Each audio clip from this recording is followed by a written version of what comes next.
Hello, dear listener, and welcome back to the Cozy English. Today, Daniel and I want to try something a little different. Imagine this. You wake up in the morning, and your phone is not there. No buzzing, no notifications, no glowing screen. Just you, the quiet room, and the start of a new day. That sounds strange. I think the first thing I usually do in the morning is check my phone. Messages, social media, sometimes even the news. Yes, many of us do. Our phones are like little alarms that pull us into the world before we've even opened our eyes fully. But what if, just for one day, we didn't? What if we gave ourselves the gift of a quiet morning? I wonder how that would feel. Maybe peaceful, but maybe also a little empty. That's honest, Daniel.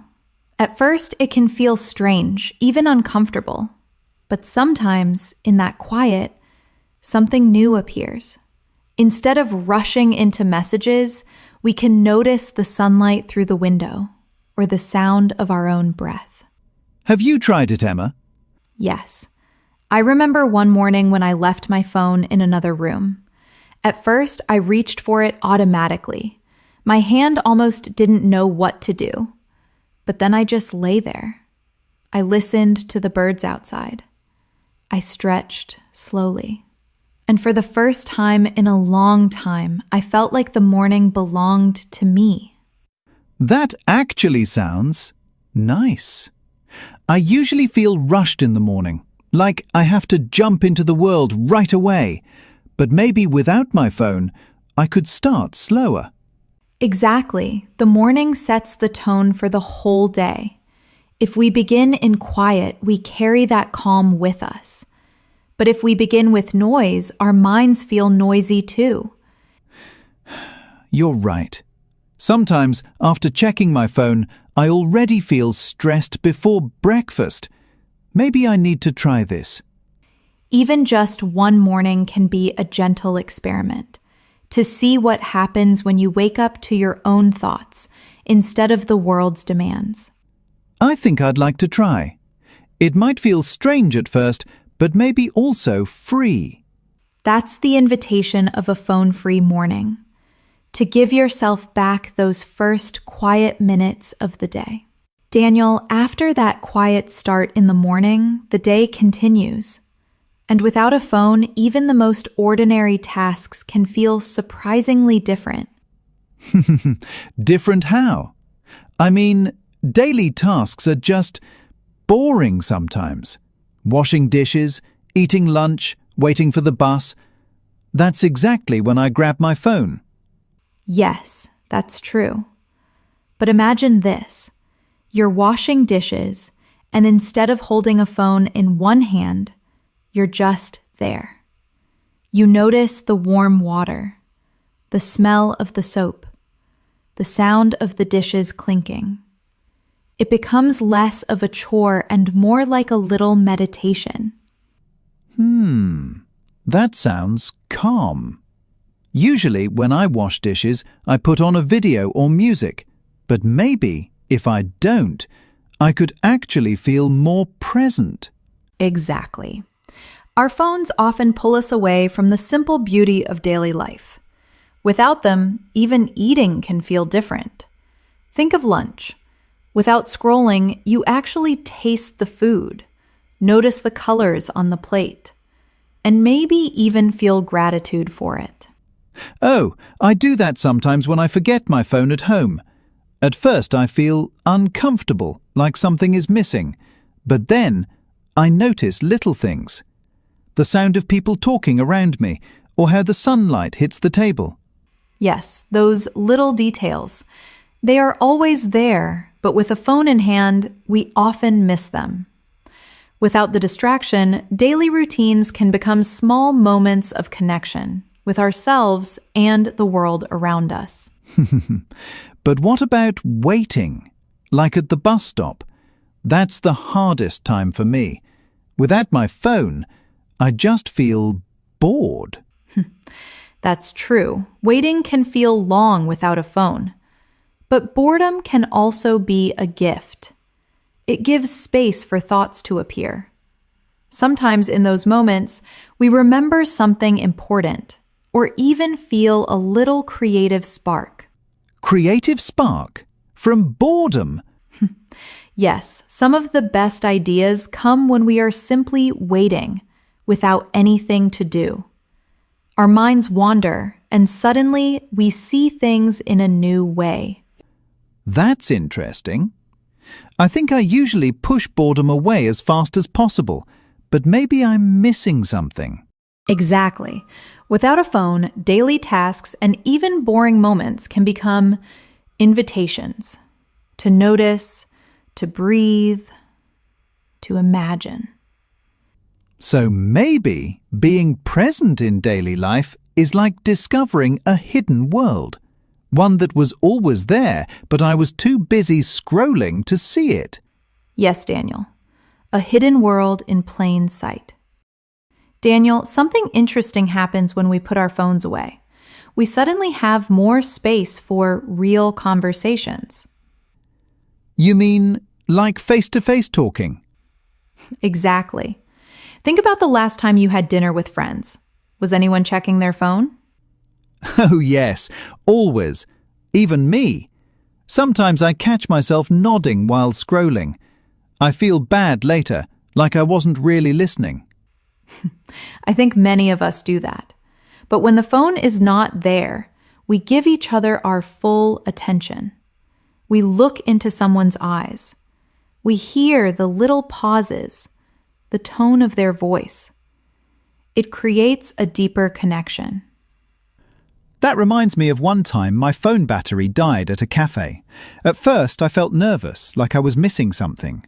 But then I talked with the person sitting across from me. Really talked. And it felt so much closer, like we were truly present together. That's a perfect example. A simple moment becomes meaningful when we give it our full presence. Our phones give us many connections online, but they can take away from the connection right in front of us. That's true. Sometimes I wonder, why do I feel lonely even when I'm messaging so many people? Because real connection needs presence. It's not just about words. It's about being together, sharing silence, or even laughing at something small. Without phones, those little moments come alive. I like that. But what about when silence feels awkward? Usually I check my phone to escape that. Ah, yes. Silence can feel uncomfortable. But silence is also a part of connection. When we stay with it, we discover it's not empty. It's simply space where trust can grow. That's true. Some of my closest friends are people I can sit quietly with without feeling strange. Exactly. And imagine how much stronger those bonds become when no phone interrupts that space. A conversation can flow naturally, with laughter, with pauses, with real presence. You know, Emma, I'm realizing something. My phone sometimes makes me half present. I'm there, but not fully. That's a powerful realization, Daniel. And maybe even one evening without a phone at the table could open the door to deeper, warmer conversations. I'd like to try that. Just me, the people I care about, and no glowing screen between us. That sounds like a true connection, one conversation at a time. Daniel, earlier you mentioned how waiting without a phone can feel boring. Let's sit with that idea for a moment. Silence, boredom, and what it can bring us. Honestly, Emma, boredom is something I usually try to escape as fast as I can. If I'm waiting in line or sitting on the bus, my first thought is, where's my phone? Yes, that's such a common habit. But boredom, when we allow it, can actually be a doorway to creativity. Creativity? You mean like drawing or writing? Not only that, creativity can be small, everyday ideas. For example, when I was sitting quietly without my phone, I suddenly remembered a recipe I wanted to try. Another time, I came up with a gentle solution to a problem at work. My mind had space to wander, and new ideas came like little gifts. That's interesting. So maybe silence isn't empty. It's like a blank page where ideas can appear. Exactly. Our phones keep us busy, but creativity often needs space. It grows in the pauses, in the quiet moments when our thoughts can stretch and play. That makes sense. Actually, now that I think about it, some of my best thoughts came in the shower when I had no phone. Yes, many people say that. The shower, a walk, washing dishes, these are phone-free spaces, and they often become creative spaces too. So maybe boredom isn't my enemy. Maybe it's a hidden friend. Beautifully said. But of course, at first, boredom feels uncomfortable. It can bring up restlessness, even anxiety. That's natural. But if we stay with it a little longer, it softens. And that's when imagination begins to bloom. You know, when I was a child, I used to spend hours just daydreaming. I would look at the clouds and imagine stories. Maybe I lost that because of my phone. I think many of us did. Phones gave us endless entertainment, but they also took away the gentle art of daydreaming. And daydreaming is not useless. It's the soil where creativity grows. That makes me want to try it again. Maybe next time I'm waiting for the bus, I won't pull out my phone. I'll just look around and see what comes. That sounds like a beautiful experiment. Who knows what ideas, dreams, or even quiet joys you might discover in that silence? Maybe boredom is just an invitation to imagine, to create, or simply to be. Yes, Daniel. And when we welcome it, life becomes richer in surprising ways. Daniel, we've talked about mornings, daily tasks, connection, and even boredom. But what about the evening? Those quiet hours before sleep when the day is ending? Evenings are the hardest for me. I often spend hours on my phone before bed, scrolling, watching videos, reading things I don't even remember later. Yes, I think many people do the same. But without a phone, the evening becomes something else. It becomes a time to rest deeply, to close the day with peace. What would that look like? Just no screen? Yes, and something gentler instead. Maybe reading a few pages of a book, writing in a journal, or simply reflecting.